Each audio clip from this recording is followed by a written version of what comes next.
ارشد نقوی صاحب ہمارے ساتھ موجود ہیں. میں ان سے بھی چاہوں گی کہ یہ جو ہے حقوق العباد پر ذرا روشنی ڈالی گئی کہ کون کون سے اور حقوق جو ہیں وہ حقوق العباد میں آتے ہیں. بسم اللہ الرحمن الرحیم. جس وقت ہم حقوق و فرائض کی بات کرتے ہیں تو سب سے پہلے ہمیں یہ سمجھنا ہوگا کہ حق کیا ہے.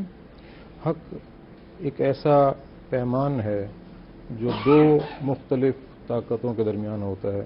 رب کریم نے انسان کو خلق کیا تو اس خالق نے انسان پر کچھ حقوق رکھ دیے کیونکہ اللہ تعالیٰ نے انسان کے لیے ہدایت کا ایک نظام بنایا ہے اور اس نے خود اپنے ذمہ لیا ہے کہ ان علینا للہدیٰ کہ ہم نے اپنے اوپر لازم قرار دے دیا ہے کہ ہم انسان کی ہدایت کریں.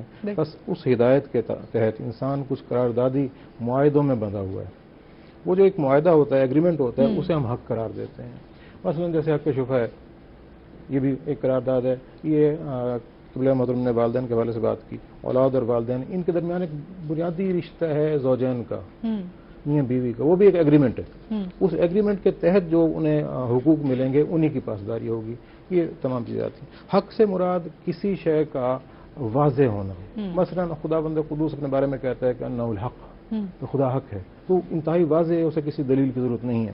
پھر قیامت کے بارے میں, قیامت حق ہے, ان الساعۃ حق. بالکل بے شک. اسی طریقے سے حق کے معنی ہے واضح اور روشن ترین شے, اور اگر سادہ ترین الفاظ میں کہیں تو حق حقیقت ہوتا ہے.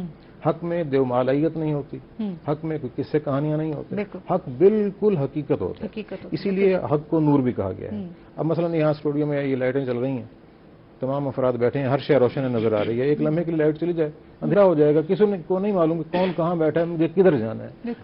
جو ہی یہ روشنی آئے گی پھر واضح ہو جائے گا, ہر شے اپنے مقام پر آ جائے گی. تو حق واضح ہوتا ہے, روشن ہوتا ہے. اللہ تعالیٰ نے انسان کو کچھ حقوق دے کر, کچھ فرائض دے کر بھیجا ہے. دوسری بات جو میں کہنا چاہوں گا کہ جو کسی کا حق ہے وہ دوسری پارٹی کا فرض ہے. حق یک طرفہ نہیں ہوتا. فرض کی ادائیگی ہوگی تو حق کی ادائیگی ہوگی. والدین کچھ فرائض ادا کرتے ہیں, ان کے بدلے میں ان کے کچھ حقوق ہو گئے. اولاد کے کچھ حقوق ہیں جو والدین نے ادا کرنے ہیں اور وہ فرائض ہوں گے. اسی طرح تمام جتنے بھی معاملات ہیں دو فریقوں کے درمیان, ایک کا فرض ہے دوسرے کا حق ہوگا. یہاں سے ہم دیکھتے ہیں کہ اسلام نے انسان پر کتنے قسم کے حقوق لاگو کیے. اگر ہم انہیں کچھ چیپٹر وائز دیکھیں تو پہلا جو حق ہے وہ اللہ کا حق ہے. انسان پر اللہ کا ایک حق فائق ہے. دوسرا حق انسان پر مخلوق کا حق, دوسرے انسانوں کا, یعنی حقوق العباد. تیسرا حق انسان کی اپنی ذات کا حق, فی نفسہ ہی, مجھ پر بھی کچھ حق ہے. اس کے بعد انسان کا حق اس کائنات پر, اس کائنات میں کیسے تصرف کرنا ہے. تو یہ تمام حقوق مل کر ایک چیپٹر بنتے ہیں جن میں سے حقوق العباد کا ایک شعبہ آ جاتا ہے. مثلا کائنات ہے, اسلام حکم نہیں دیتا کہ آپ کسی جانور کے منہ پہ ماریں. اسلام یہ حکم نہیں دیتا کہ آپ زمین پر اکڑ کر چلیں, ولا تمشی فی الارض مرحا, بالکل اکڑ کر نہ چلیں. یہ حق ہے زمین کا. دوسرے انسان کا حق ہے کہ اسے اس سطح پر دیکھیں جس سطح پر آپ اپنے آپ کو دیکھتے ہیں. رشتہ داروں کے حقوق ہیں, عائلی حقوق ہیں جو خاندان کے اندر ہیں. تو اسلام چاہتا ہے کہ ایک ایسا فلاحی معاشرہ وجود میں آئے جس میں امن ہو, نقص نہ ہو, جس میں انسان کا ساتھی ہو, ساجی ہو, خدا کی عبادت ہو. مثلا عبادت کا مفہوم تھوڑا سا میں واضح کرتا چلوں. عبادت بھی ایک ایگریمنٹ ہے, عبادت بھی ایک حق ہے عبد اور معبود کے درمیان. عبد عبادت کرنے والا اور معبود جس کی عبادت کی جائے, ان دونوں کے درمیان جو تعلق ہے وہ عبادت ہے. اب وہ عبادت صرف نماز روزے پر نہیں ہے. ہم نے غلطی سے نماز روزے کی عبادت سمجھ لی, نہیں. اللہ کی اطاعت میں خدا کی مخلوق سے پیار بھی عبادت ہے. خدا کے حکم کے مطابق زندگی گزارنا بھی عبادت ہے. اگر میں خدا کے حکم کے تابع سو رہا ہوں تو میرا سونا عبادت ہے. خدا کے حکم کے تابع میں چہل قدمی کر رہا ہوں, میں اس لیے ورزش کر رہا ہوں کہ میرے جسم میں اتنی طاقت توانائی آ جائے کہ میں اپنے رب کی اطاعت کر سکوں, تو یہ عبادت ہوگی.